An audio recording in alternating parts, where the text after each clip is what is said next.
panelists today include luminaries in the field of accelerating innovation that range from accelerating innovation, accelerating the pace of innovation and discovery for drug development, represented by Daria Mochly-Rosen and Dr. Craig Garner, and also the way we accelerate the pace of innovation comes from the ability to take existing constructs, such as imaging devices that don't work well for children, and convert them into mechanisms that do work well for children, represented by work that you'll hear from Shreyas Vasanawala.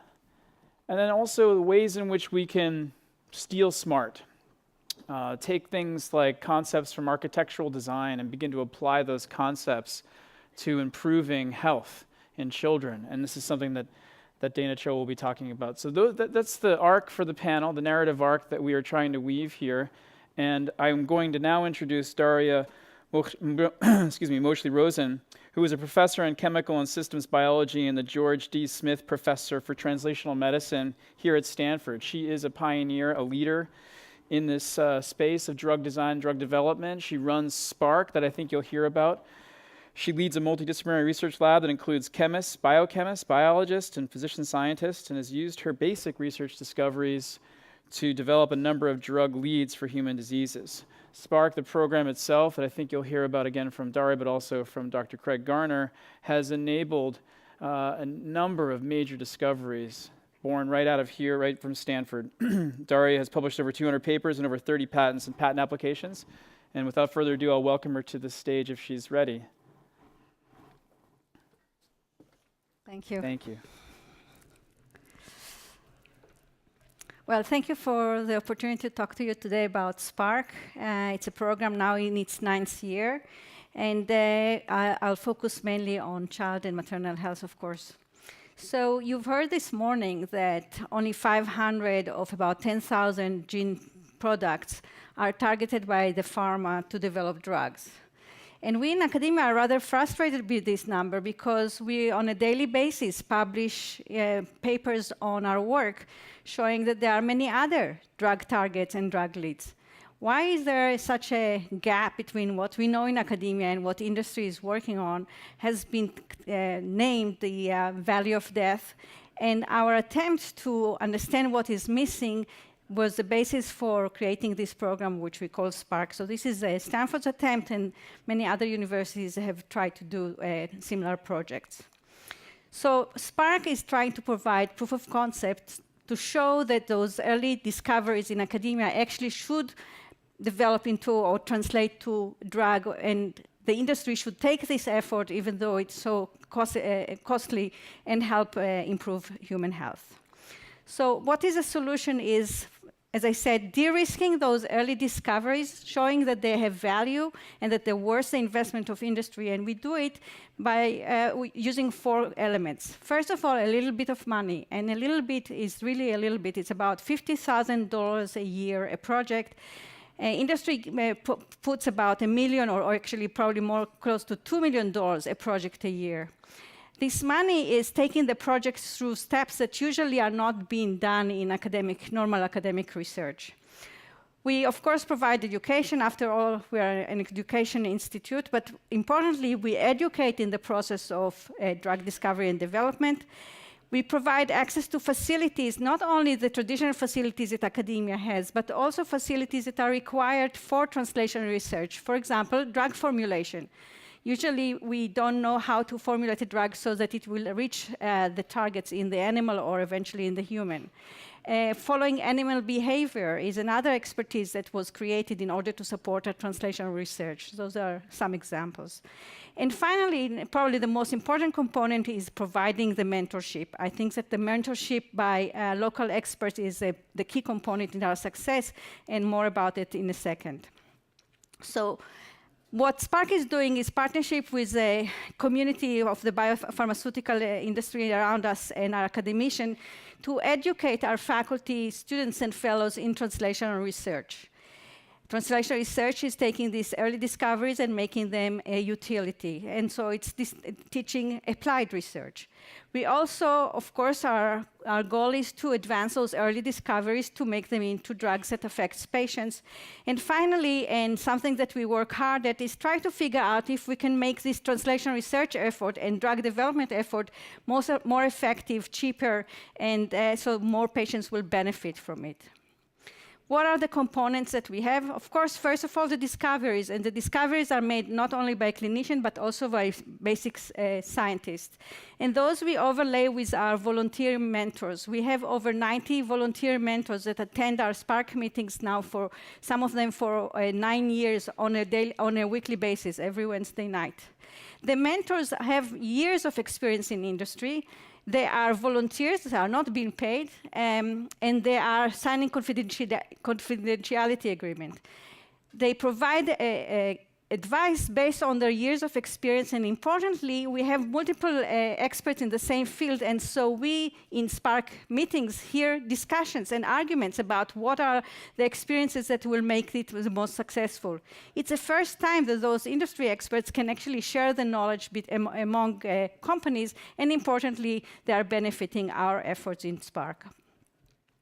What we actually do is, in addition to identify those advisors, and I have to say that we continue to do that, companies, employees hear about us and are very interested to do that, we are providing through them a bridge to industry. We also have to start with those projects, and the projects were originally selected from those that were filed as a patent through the Office of Technology License, but have not been licensed. But we now also accept applications, and I have to say that every day I walk on campus, somebody comes to me with an idea that they want to develop in Spark. And finally, our goal is to take this project and either move them to companies so that they will be developed, and or move them ourselves to clinical trial at Stanford, so eventually they will become a clinical practice. What's our success rate is shown here. Cumulatively, we have 57% success rate, and success is measured by the following outcomes. Either the project is actually moved to a company as is in clinical trial, and we have 14 of those. 12 are moved to companies but are not yet in clinical trial, they're still in development. And we have also 10 projects that are currently in clinical trial at Stanford. Those usually are of drugs for which we have human experience in the past, and we repurpose them for a new indication.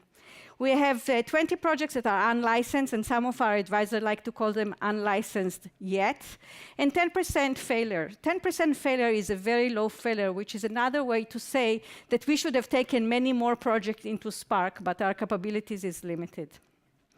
1/3 of these projects are in pediatrics and maternal health, and in fact, right now, 36 projects, both active and those that graduated the program, are in child and maternal health. And we are really lucky that Child Health Research Institute has been funding now since 2013, 20 of our projects. What we are developing are biologics, in other words, antibodies and proteins. Those are 20% of the projects. About 45% of the projects are what is called new chemical entities. In other words, they have never been in human before. And about 1/3 are repurposed drugs. They have been in humans for a particular indication, and a new indication has been identified. We carry the clinical trial to show that it's actually effective. Sometimes the target is a new target, not the original one that the drug was designed for, and sometimes it's an old one. In the next few slides, and depending on how many minutes I have left, I'm listing the projects that we have currently, and they are all presented the same way. We have the projects that are supported by Child Health Research Institute on the left, the description of the project, the name of the investigator, and where they stand. And I'm going to give you an example from each of these pages. Here is a project by David Stevenson, a renowned neonatologist who's been interested in jaundice, in neonatal jaundice, and means to prevent it or to treat it better. At the moment, UV light is a common treatment. He identified heme oxygenase as a target that if it's inhibited, then heme is not going to be metabolized to its toxic bilirubin. And the inhibitor that he discovered was not bioavailable. In other words, it would not reach the target. And what we've done in Spark is help formulate it so it will actually reach the target. This product has been licensed, and it's now in development both in the company and at Stanford. Here are other projects in other areas, and I'm going to give you an example of a PhD immunologist who has identified, this is Rabin Tiruvanesiam, who identified that children and a young adult with cystic fibrosis have reduced ability to fight reactive oxygen species, and has suggested that a compound that is actually available in health food store called N-acetylcysteine could be used to improve the antioxidant activity and reduce inflammation of the lung. The product is available in health food store, is actually oftentimes inactive, and also it smells like rotten eggs, so it's hard to motivate anybody to use it. And what Rabin did is develop a fizzy tab that is fruit flavor, and importantly is active. This has been licensed and is now used in this indication as well as in others. And here is other indications, and again, I'm going to give you an example that we are very proud of. That is Tony Ritchie, that is trying to reduce deafness that is induced by a broad-spectrum antibiotics, the aminoglycosides group. Tony developed a cell-based assay where the hair cells in the ear can be used in culture to follow the damage that is induced by this antibiotic, which causes deafness in about 50% of the user, but since it's broad spectrum, it's really important antibiotic. And with a chemist in Spark, he managed to identify a new compound that doesn't cause neurotoxicity, as shown by the increased viability of these neurons, and importantly, these hair cells, and importantly, this drug is now in development. I'm not going to go through this talk about Craig Gardner's work, but importantly, he will tell you more about it in a second. Spark has been sparking this program elsewhere. Actually, we have about 36 institutions that do that. And we've written also a book together with our mentors that try to pass on the lessons that we've learned in translational research. Finally, I want to emphasize again that we in academia have to could contribute to patients' health through taking the efforts in translating and using applied science to take these early discoveries so that companies will actually take them on and develop new drugs for unmet clinical need. So thank you, and I hope to have some questions at the end of the session.